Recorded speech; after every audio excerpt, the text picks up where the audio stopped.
जलजला है वो इस वक्त सीरिया में देखने को मिल रहा है।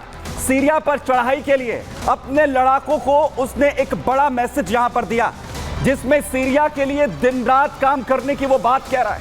वो कहता है कि सीरिया पर जल्द ही पूरी तरह से हमारा कब्जा हो जाएगा। वहीं जुलानी की तरफ से कहा कि न्याय, सम्मान और स्वतंत्रता का देश हम सीरिया को बनाएंगे। सीरिया के लिए सब कुछ न्यौछावर कर दीजिए, इसका ऐलान वो करता है। वो मौत की खबर हालांकि इससे बयान से पहले जो है वो आई और अभी तक उसकी मौत की पुष्टि हालांकि नहीं हुई है। अभी तक ना तो इसे स्वीकार किया गया है और ना ही एचटीएस की तरफ से नकारा गया है। दरअसल रूसी हमले में मौत का दावा यहां पर जुलानी के किया जा रहा है कि रूसी हमले में मारा गया है। जिस तरीके के बड़े हमले यहां पर रूसी सेना की तरफ से किए गए हैं, लेकिन अभी तक ये कंफर्म नहीं हो रहा है। लेकिन हमले जिस तरीके से लगातार जारी है, बड़ी अपडेट आपको यहां पर बताऊं, जहां एक तरफ जुलानी की मौत का दावा हुआ, वहीं दूसरी तरफ सीरिया के लताकिया में बड़ा हमला किया गया है। सीरिया के लताकिया पर बड़ा हमला किया गया है। एसएए जो सीरियन अरब आर्मी है उसने विद्रोहियों को गिरफ्तार यहां पर किया है।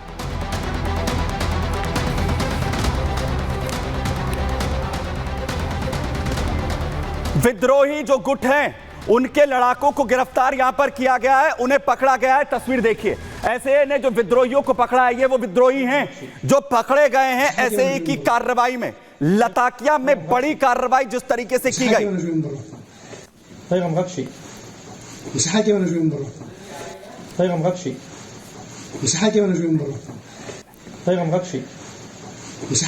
भाई देखिए, ये विद्रोही जिन्हें पकड़ा गया, इनसे पूछताछ भी हुई, इन्हें अपने कब्जे में लिया और बकायदा इनकी तस्वीरें एसएए की तरफ से जारी की गई।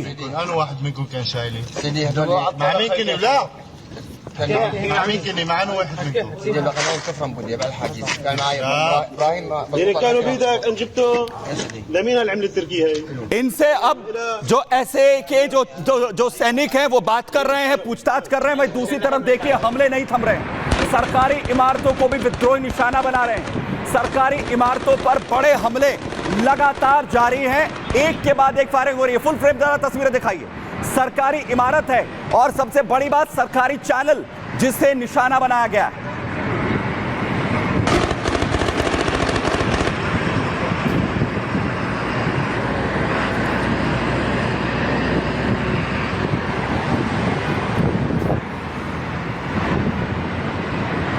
वहीं दूसरी तरफ जहां हमले लगातार हो रहे हैं तो वहीं लड़ाके क्या कुछ कर दे रहे हैं। जो सैन्य, जो सीरिया की फोर्स है उसे पीछे धकेला जा रहा है, उसके हथियारों पर कब्जे हो रहे हैं। एयरक्राफ्ट में यहां पर आपको दिखा रहा हूं, जो सीरियन फोर्सेस एयरक्राफ्ट का इस्तेमाल कर रही है उस पर भी कब्जा यहां पर कर लिया गया है। यानी विध्वंसक हालात इस वक्त सीरिया में बन चुके हैं। लगातार विद्रोही जो हैं वो इस वक्त आमने सामने आते हुए दिख रहे हैं और सबसे बड़ी बात ये सिचुएशंस बदलती हुई इस वक्त नजर यहां पर नहीं आ रही।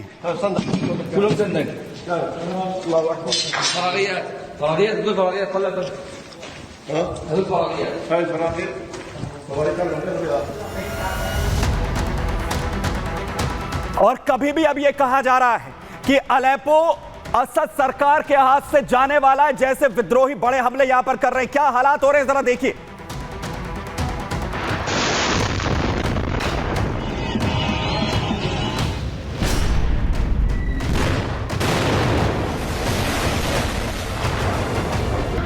आठ साल बाद अलेप्पो में हयात।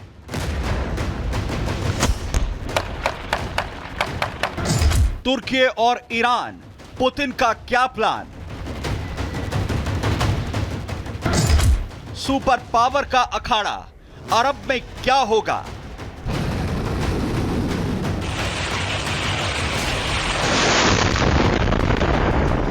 गाजा और लेबनान के बाद अब एक और इस्लामिक देश सीरिया में भीषण जंग छिड़ गई है। कभी वैश्विक आतंकवादी संगठन अल-कायदा के सहयोगी रहे नुसरा फ्रंट, अब एचटीएस यानी हयात तहरीर अल शाम के विद्रोहियों ने हमले शुरू कर दिए हैं। एचटीएस तुर्की के सपोर्ट से सीरिया के दूसरे सबसे बड़े शहर अलेप्पो पर कब्जे का दावा कर रहा है। कभी एचटीएस अलेप्पो शहर पर बमबारी कर रहा है तो कभी सीरिया की आर्मी एचटीएस के ठिकानों को निशाना बना रही है। नुसरा फ्रंट जो एचटीएस का साथ दे रही है, ऐसे में उसका कमांड हेडक्वार्टर भी बम विस्फोट कर उड़ा दिया गया।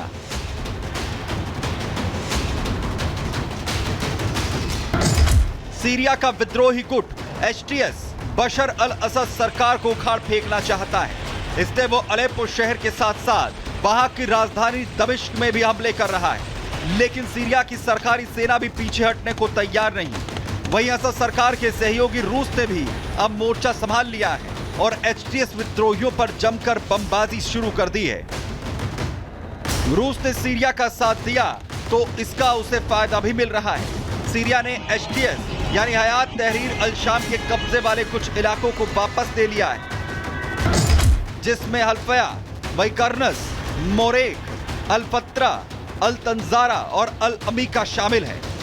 रूस जैसा मजबूत देश सीरिया में विद्रोहियों के खिलाफ खड़ा है, जिससे बशर अल असद सरकार चैन की सांस ले रही है। वहीं सीरिया भले ही रूस का साथ लेकर अलेप्पो और हमा शहर पर से एचटीएस का कब्जा छुड़ाने की बात कह रहे हो, लेकिन सूत्रों का दावा है कि विद्रोही गुटों ने इदलिब पर भी कब्जा ठोक दिया है। इस बीच सीरिया के राष्ट्रपति का बयान आया है, जिसमें कहा गया है सीरिया सभी आतंकवादियों और उनके समर्थकों के सामने अपनी स्थिरता और क्षेत्रीय अखंडता की रक्षा करना जारी रखेगा और ये अपने सहयोगियों और मित्रों की मदद से उन्हें हराने और खत्म करने में सक्षम है, चाहे उनके हमले कितने भी तीव्र क्यों ना हों। और वहीं बड़ी अपडेट आपको युद्ध क्षेत्र से बता रहा हूं। जो हालात सीरिया में इस वक्त यहां पर दिख रहे हैं, वहां पर बड़ा दावा किया जा रहा है। विद्रोही गुट का अलेप्पो पर कब्जे का दावा। सीरिया के अलेप्पो पर विद्रोही गुट एचटीएस ने कब्जा कर लिया है असद सरकार के हाथ से। जो हमने कहा, इस वक्त कब्जा अलेप्पो का छूटता हुआ दिख रहा है। सीरिया में यह बड़ा डेवलपमेंट, एचटीएस के जो लड़ाके हैं वो लगातार आगे बढ़ रहे हैं। और इससे पहले यह कहा जा रहा था कि कभी भी अलेप्पो पर कब्जे का ऐलान यहां पर हो सकता है, और ऐसा ही होता हुआ अब यहां पर हो रहा है। अलेप्पो शहर पर यह बड़ी डेवलपमेंट हो रही है और यह दावा किया जा रहा है कि असद के हाथ से, असद फोर्सेस के हाथ से, सीरिया की फोर्स के हाथ से अलेप्पो जा चुका है। और वहीं दूसरी तरफ अब यह कहा जा रहा है कि सीरिया फोर्सेस की मदद के लिए अब इराक की तरफ से मदद आ रही है।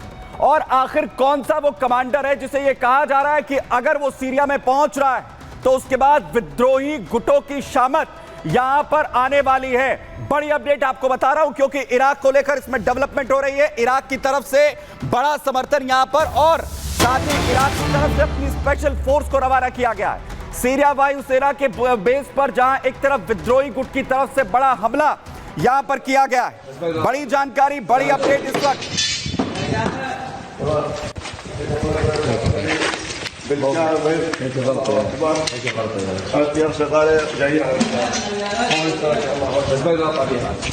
जानकारी आपको दे रहा हूं, जहां पर जो लड़ाके हैं अलेप्पो शहर पर कब्जा कर रहे हैं, वहीं दूसरी तरफ सीरिया फोर्सेस को लगातार पीछे धकेल रहे हैं। और साथ ही जो सेना के विमान हैं, जो हथियार हैं, उन पर भी कब्जा यहां पर कर लिया गया है।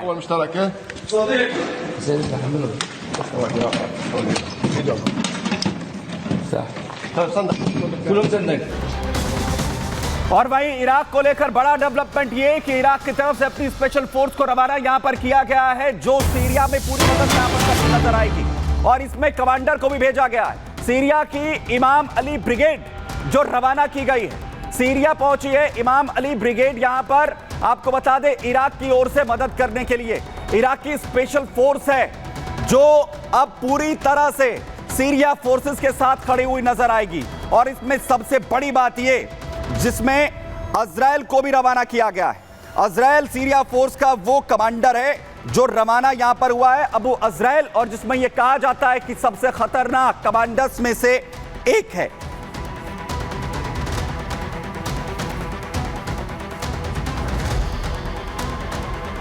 वहीं अबू इजराइल के पहुंचने के साथ ही सीरिया में आखिर कैसे विद्रोही गुटों में हड़कंप बचा हुआ है। कौन है अबू इजराइल, आपको बताता हूं, जिसे लेकर घबराहट जो है विद्रोही गुटों में शुरू हो गई है। इमाम अली ब्रिगेड का यह कमांडर है, जिसे इराक से रवाना किया गया है।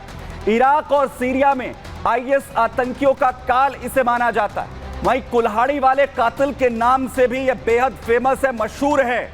इराक में रैम्बो के नाम से भी अबू अजरैल को जाना जाता है और इराक में अकेले 1500 आतंकियों को यह अकेले ढेर कर चुका है। और इसीलिए यह कहा जा रहा है कि अगर सीरिया फोर्सेस के समर्थन में अबू अजरैल पहुंच रहा है तो विद्रोहियों की शामत आने वाली है। अबू अजरैल आखिर है जिसे लेकर घबराहट यहां पर देखने को मिल रही है। मैं बड़ी अपडेट आपको बताऊं, सीरिया के इदलिब शहर पर भी विद्रोहियों के गुट के कब्जे का दावा। बड़ी अपडेट, अलेप्पो शहर के बाद इदलिब पर भी दावा किया जा रहा है। बड़ी अपडेट आ रही है, बड़ी जानकारी। सीरिया में हालात लगातार बदलते हुए, मुश्किलों में असद सरकार, सीरिया फोर्सेस अपने हथियार डालती हुई दिख रही हैं और लगातार जो विद्रोही गुट हैं, जो लड़ाके हैं एचटीएस के, वो अलग अलग कब्जे कर रहे हैं। अलेप्पो के बाद इदलिब में कब्जे का बड़ा दावा, हिजबुल्लाह के अंडरग्राउंड ठिकानों पर भी कब्जे का दावा यहां पर किया जा रहा है। बड़ी जानकारी, इस वक्त सीरिया में लगातार बड़े डेवलपमेंट होते हुए